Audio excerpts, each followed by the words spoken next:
teman-teman harus memberikan gambaran pengembangan karir yang realistis selama 5 tahun ke depan. Teman-teman bisa menjawab seperti ini.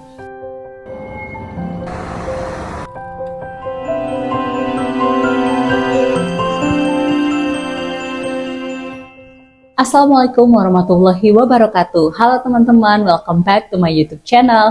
Hari ini saya akan sharing terkait pertanyaan-pertanyaan wawancara yang sering muncul di wawancara CPNS dan bagaimana cara menjawab pertanyaan tersebut dengan baik. Ini berdasarkan pengalaman saya yang lolos wawancara CPNS di instansi pusat. Jadi teman-teman yang sudah lolos SKD, biasanya teman-teman akan lanjut untuk melakukan seleksi kompetensi bidang atau SKB CPNS untuk instansi pusat.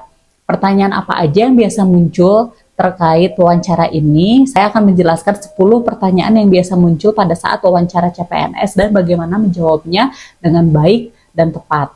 Oke, yang pertama, teman-teman biasanya akan diminta untuk menjelaskan, oke, bisa ceritakan diri Anda secara singkat, oke, bisa perkenalkan diri Anda. Untuk menjawab ini, teman-teman fokus pada personal information yang singkat, terkait nama, umur, domisili, kemudian lanjutkan dengan latar belakang pendidikan dan juga pengalaman kerja yang teman-teman punya yang relevan dengan posisi yang teman-teman lamar ya. Contohnya, bisa perkenalkan diri Anda. Terima kasih, selamat siang Bapak dan Ibu, nama saya Mega Hendrawati, biasa dipanggil Mega, usia saya 35 tahun, domisili saya dari Kota Sukabumi. Saya merupakan lulusan Universitas Gadjah Mada dengan jurusan Public Administrasi. Saya memiliki pengalaman kerja, pernah melakukan internship di instansi pemerintah Kota Sukabumi, yaitu Dinas Komunikasi dan Informatika, di mana saya banyak belajar terkait bagaimana kebijakan-kebijakan terkait komunikasi dan juga informasi di Kota Sukabumi dikelola dan dapat disampaikan kepada masyarakat. Dari contoh tersebut, teman-teman bisa lihat ya, pada saat diminta bisa menceritakan diri teman-teman, teman-teman cukup jawab singkat, informasi pribadi secara singkat, dan langsung kaitkan dengan pengalaman pekerjaan atau background pendidikan teman-teman yang relevan dengan posisi yang teman-teman lamar. Oke, pertanyaan kedua, biasanya teman-teman akan mendapatkan pertanyaan terkait motivasi teman-teman melamar pada posisi tersebut. Mengapa teman-teman tertarik melamar posisi yang teman-teman pilih pada saat pendaftaran CPNS? Oke, untuk menjawab pertanyaan ini, satu, teman-teman harus kaitkan kembali ketertarikan teman-teman terhadap posisi itu dengan latar belakang pendidikan dan latar belakang pengalaman kerja atau pengalaman magang teman-teman yang teman-teman miliki. Yang kedua, kaitkan juga dengan passion atau ketertarikan secara pribadi teman-teman terkait isu atau jenis pekerjaan yang teman-teman lamar. Yang ketiga, teman-teman juga dapat meng-highlight bahwa posisi yang teman-teman lamar tersebut dapat membuka kesempatan bagi teman-teman untuk berkontribusi lebih kepada masyarakat maupun kepada Indonesia secara umum. Oke, contoh jawabannya, misal pertanyaannya, mengapa Anda tertarik untuk melamar sebagai policy analyst di instansi kami? Terima kasih Bapak Ibu atas pertanyaannya, saya tertarik untuk melamar sebagai analis kebijakan atau policy analyst di instansi ini karena saya memiliki latar belakang keilmuan yang dapat mendukung saya melaksanakan pekerjaan ini, di mana latar belakang keilmuan saya sangat sesuai dengan jabatan ini, yaitu administrasi publik. Dalam keilmuan yang saya miliki, saya banyak belajar bagaimana kebijakan publik tersebut diformulasikan, diimplementasikan, dan juga dievaluasi. Yang saya harapkan, dengan latar belakang pendidikan yang saya miliki, saya dapat melaksanakan tugas sebagai analis kebijakan dengan maksimal dan juga dengan baik. Yang kedua, saya pernah melakukan internship atau magang di instansi pemerintah Kota Sukabumi, di mana selama internship tersebut, saya banyak melihat bagaimana staf pemerintah melakukan formulasi kebijakan, staf pemerintah bagaimana mendiskusikan dalam membuat sebuah kebijakan, merekomendasikan kebijakan bagi masyarakat, dan juga bagaimana kebijakan tersebut dapat dieksekusi dan diimplementasikan. Oleh karena itu, dengan latar belakang pendidikan dan juga pengalaman kerja yang saya miliki yang sangat erat kaitannya dengan kebijakan publik atau dengan public policy, saya memiliki passion dan ketertarikan yang sangat kuat untuk dapat memiliki karir dan juga menambah pengetahuan dan pengalaman saya di bidang kebijakan publik. Mengingat kebijakan publik itu merupakan salah satu aspek yang penting dalam pelaksanaan roda pemerintahan. Saya rasa menjadi policy analyst ini akan membuka kesempatan bagi saya untuk dapat berkontribusi, baik itu untuk masyarakat, baik itu juga untuk Indonesia, dengan merumuskan dan mengimplementasikan kebijakan yang efektif dan sesuai yang dapat menjawab isu permasalahan publik. Mungkin teman-teman bisa jawab kayak gitu ya, agak panjang, tapi dari poin tersebut di-highlight bahwa teman-teman sangat tertarik dengan posisi yang teman-teman lamar karena teman-teman memiliki pendidikan yang sesuai, memiliki pengalaman juga yang sesuai, memiliki passion ketertarikan terhadap jabatan tersebut, dan juga memiliki keinginan untuk dapat berkontribusi lebih bagi Indonesia melalui jabatan tersebut.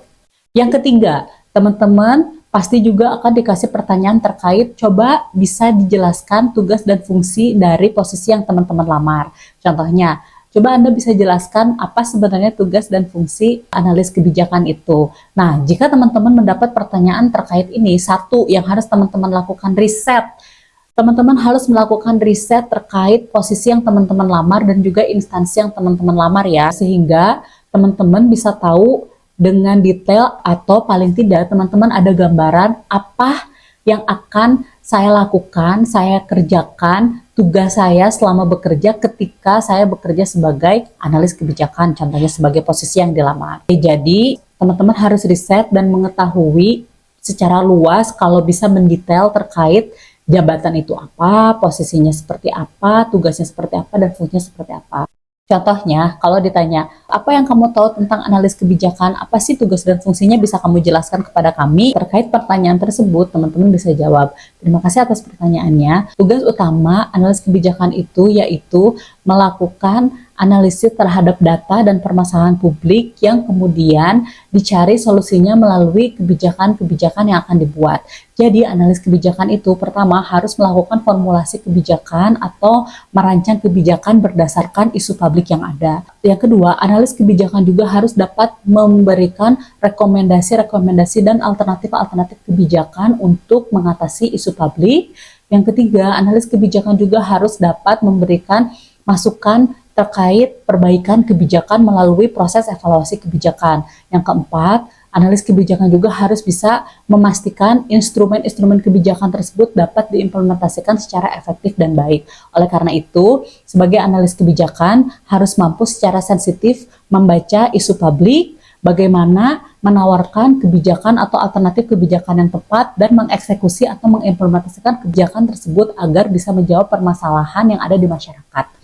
Mungkin teman-teman bisa jawab seperti itu ya. Yang keempat, selain teman-teman akan ditanya kenapa tertarik di posisi tersebut, yang keempat, teman-teman juga biasanya akan ditanyakan kenapa teman-teman tertarik untuk melamar di instansi tersebut. Kenapa kok harus di instansi kami? Tipsnya sama, teman-teman harus melakukan riset terkait instansi yang teman-teman lamar. Visi misinya apa, tugas intinya apa, instansi tersebut biasa berhubungan dengan stakeholders apa, key issue yang ditangani oleh instansi tersebut apa. Jadi teman-teman bisa ada gambaran instansi tersebut memiliki tugas seperti apa dan kenapa teman-teman have an interest to apply in that institution. Untuk menjawabnya, teman-teman bisa highlight bahwa visi misi organisasi tersebut sesuai dengan passionnya teman-teman, dan juga bisa di highlight seberapa strong reputation dari instansi tersebut, bahwa instansi tersebut memiliki reputasi yang baik, kinerja yang baik. Mungkin itu bisa menjadi salah satu cara teman-teman untuk menjawabnya. Oke, misalnya, mengapa Anda tertarik untuk mendaftar di instansi kami, yaitu Sekretariat Kabinet? Teman-teman bisa menjawab bahwa satu, instansi Sekretariat Kabinet ini merupakan salah satu instansi yang ada di lingkungan Presiden, di mana salah satu tugas instansi ini yaitu memberikan alternatif-alternatif atau rekomendasi-rekomendasi kebijakan kepada Presiden untuk menyelesaikan isu krusial yang sedang terjadi di Indonesia. Jadi saya sangat tertarik untuk dapat terlibat di dalam proses pembuatan kebijakan, kemudian di dalam proses negosiasi, proses implementasi dan pembuatan rekomendasi kebijakan, di mana kebijakan itu akan disampaikan kepada Presiden secara langsung dan juga dapat memberikan dampak langsung kepada masyarakat, di mana kebijakan yang biasa dibuat di Sekretariat Kabinet akan menyelesaikan permasalahan publik yang sangat krusial. Oleh karena itu, dengan reputasi Sekretariat Kabinet yang memiliki kinerja yang baik dan juga reputasi Sekretariat Kabinet dalam memberikan kebijakan kepada presiden, saya sangat tertarik untuk dapat terlibat dalam proses pembuatan kebijakan dan proses pembuatan rekomendasi kebijakan kepada Presiden Indonesia melalui bergabung dengan Sekretariat Kabinet ini, Pak. Mungkin teman-teman bisa jawab seperti itu ya. Yang kelima, pertanyaannya selain terkait pengetahuan teman-teman terkait institusi ataupun pekerjaan, teman-teman juga akan diberikan pertanyaan terkait budaya kerja atau hubungan kerja. Misalnya bagaimana teman-teman berkolaborasi dengan tim, memanage waktu, menghadapi deadline. Oke, jadi pertanyaan kelima, teman-teman biasanya akan ditanyakan seperti ini. Bagaimana Anda dapat bekerja di bawah tekanan dan bagaimana Anda dapat bekerja di bawah deadline yang sangat padat. Di sini triknya satu, teman-teman harus meng-highlight bahwa teman-teman memiliki time management skills yang baik atau cara memanage waktu yang baik. Yang kedua, teman-teman bisa kaitkan dengan pengalaman yang teman-teman miliki ketika teman-teman harus melakukan manajemen waktu yang baik atau bekerja di bawah deadline. Teman-teman bisa menjawab, baik Pak, untuk bekerja di bawah tekanan, saya sudah terbiasa melakukan hal itu, terutama pada saat saya kuliah. Pada saat kuliah, saya banyak tergabung di beberapa organisasi, saya juga dituntut untuk menyelesaikan banyak tugas pada waktu yang bersamaan, dan juga saya harus memiliki nilai yang baik di mana tugas-tugas itu harus dapat saya kerjakan dengan baik. Selama kuliah, saya sudah terbiasa untuk memanage waktu saya sebaik mungkin, seefektif mungkin untuk dapat mengerjakan tugas secara bersamaan, namun dengan hasil yang maksimal. Selain itu, saya juga memiliki pengalaman kerja yang melatih saya memiliki manajemen skills di mana saya dapat bekerja di bawah tekanan dan juga dapat menyelesaikan tugas sesuai dengan deadline. Contohnya, pada saat saya magang di salah satu instansi pemerintah di Kota Sukabumi, saya diminta oleh atasan saya untuk mengerjakan 3 laporan sekaligus dalam waktu yang sangat singkat. Oleh karena itu, saya harus memanage dan memprioritaskan tugas mana yang saya harus dulukan dan juga memanage waktu saya sebaik mungkin untuk dapat menyelesaikan laporan tersebut bersamaan, tapi hasilnya sangat efektif dan maksimal. Mungkin seperti itu, Pak. Jadi dengan pengalaman organisasi selama saya kuliah dan juga pengalaman kerja yang saya miliki, saya yakin saya sudah memiliki time management yang baik dan juga saya sudah terbiasa untuk melaksanakan pekerjaan tepat waktu sesuai deadline. Teman-teman bisa jawab seperti itu ya. Yang keenam, teman-teman akan ditanyakan pertanyaan tricky seperti ini. Apa yang membuat Anda berbeda dengan peserta lain dan kenapa kami harus memilih Anda sebagai kandidat yang terbaik untuk posisi ini? Nah, untuk menjawab pertanyaan ini, satu, teman-teman harus tunjukkan keunikan, kemampuan, kehebatan, keahlian, dan kelebihan teman-teman sebagai individu. Nggak perlu berlebihan, tapi bisa di-highlight prestasi maupun kelebihan personality teman-teman yang dapat menunjang posisi tersebut. Yang kedua, tunjukkan juga bahwa teman-teman dapat memberikan kontribusi yang baik bagi organisasi yang teman-teman pilih. Tapi ingat ya teman-teman, ketika diberikan pertanyaan ini, teman-teman menceritakan kelebihan teman-teman tanpa menjatuhkan kandidat lainnya ya teman-teman. Jadi teman-teman fokus pada diri sendiri tanpa harus menjelekkan atau menjatuhkan kandidat lainnya. Oke, jawabannya, saya dapat menjadi salah satu kandidat terbaik untuk posisi analis kebijakan di instansi ini karena saya memiliki beberapa kombinasi skills kemampuan yang dapat memberikan kontribusi di instansi ini. Yang pertama, saya memiliki kemampuan analytical yang baik dalam memecahkan isu publik dan juga dalam menganalisis isu publik yang ada. Yang kedua, saya memiliki motivasi yang tinggi untuk terus belajar terkait kebijakan publik dan juga bagaimana membuat rekomendasi dan evaluasi kebijakan publik. Yang ketiga, saya memiliki pengalaman langsung bekerja atau internship di salah satu instansi pemerintah yang membuat saya sudah familiar dengan bagaimana instansi pemerintah membuat atau merumuskan suatu kebijakan. Selanjutnya, saya juga memiliki belakang keilmuan yang sangat sesuai, yaitu ilmu administrasi negara dan kebijakan publik, di mana saya juga memiliki skills penelitian terkait kebijakan publik yang baik. Selain itu, saya juga memiliki communication skills yang baik dan time management yang baik sehingga memudahkan saya untuk dapat bekerja tim dan berkolaborasi dengan anggota tim lainnya dalam membuat suatu kebijakan. Jadi dengan skills, kemampuan, pengalaman kerja dan latar belakang pendidikan yang saya miliki, saya yakin saya dapat berkontribusi kepada instansi ini dan dapat menjadi salah satu kandidat terbaik untuk posisi policy analyst ini. Ketujuh, teman-teman akan ditanyakan terkait apa kelebihan dan kekurangan teman-teman. Untuk menjawab pertanyaan ini, Poin kuncinya, teman-teman bisa menjelaskan kelebihan teman-teman yang relevan dengan posisi yang teman-teman lamar. Yang kedua, dalam menjelaskan kelemahan, teman-teman harus memberikan penjelasan terkait kelemahan yang teman-teman miliki. Nggak usah jawab, saya tidak memiliki kelemahan, karena itu juga akan menjadi nilai minus ya. You have to acknowledge your weakness. Teman-teman harus mengetahui kekurangan teman-teman, tapi pada saat menjawab juga disertai bagaimana teman-teman mengovercome atau mengatasi kekurangan teman-teman tersebut. Oke, misalnya teman-teman menjawab, kelebihan saya yaitu saya memiliki latar belakang pendidikan yang sesuai dengan posisi yang saya lamar, di mana saya memiliki nilai yang tinggi atau IPK yang tinggi terkait mata kuliah kebijakan publik. Yang kedua, saya juga memiliki pengalaman kerja di instansi pemerintah yang sudah melatih saya untuk familiar dengan tugas-tugas terkait pembuatan kebijakan, perumasan kebijakan, dan juga yang sudah melatih saya memiliki time management dan juga berkomunikasi yang baik dan juga bekerja sama dengan tim dengan baik. Ketika saya menjawab kelemahan, waktu itu saya menjawab kelemahan saya terkait saya orangnya pelupa. Baik Pak, untuk kelemahan saya memiliki kelemahan bahwa saya orangnya pelupa, saya gampang lupa akan hal-hal tertentu. Jadi oleh karena itu biasanya untuk mengatasi kelemahan saya ini, saya selalu membawa handphone ataupun notes yang dapat saya gunakan untuk mencatat segala macam hal yang penting yang harus saya lakukan baik hari ini, besok, atau lusa, sehingga tidak ada hal yang miss atau tidak ada hal yang tertinggal yang harus saya kerjakan. Mungkin seperti itu ya teman-teman. Untuk teman-teman fresh graduate, teman-teman juga kemungkinan akan ditanyakan ini. Oke, kamu kan masih fresh graduate. Kemudian gimana nih cara kamu bisa beradaptasi di lingkungan kerja di instansi kami? Kebetulan saat itu saya memang waktu itu baru lulus kuliah banget, fresh graduate, kemudian saya daftar CPNS, jadi saya memang belum punya pengalaman kerja yang real, baru magang dan internship untuk membuat laporan di kampus aja, tapi untuk pengalaman kerja yang real saya belum punya.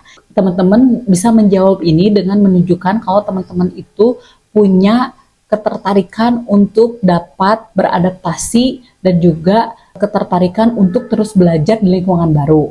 Yang kedua, teman-teman juga bisa menjelaskan kemampuan basic skill, kemampuan dasar teman-teman yang dapat menunjang proses adaptasi teman-teman. Oke, kalau saya pribadi waktu itu jawab, baik Pak, meskipun saya masih fresh graduate, tapi saya yakin saya dapat beradaptasi dengan baik di lingkungan kerja di instansi ini. Karena saya memiliki ketertarikan yang sangat kuat untuk menjadi policy analyst dan saya sangat terbuka untuk belajar hal-hal yang baru terkait kebijakan publik.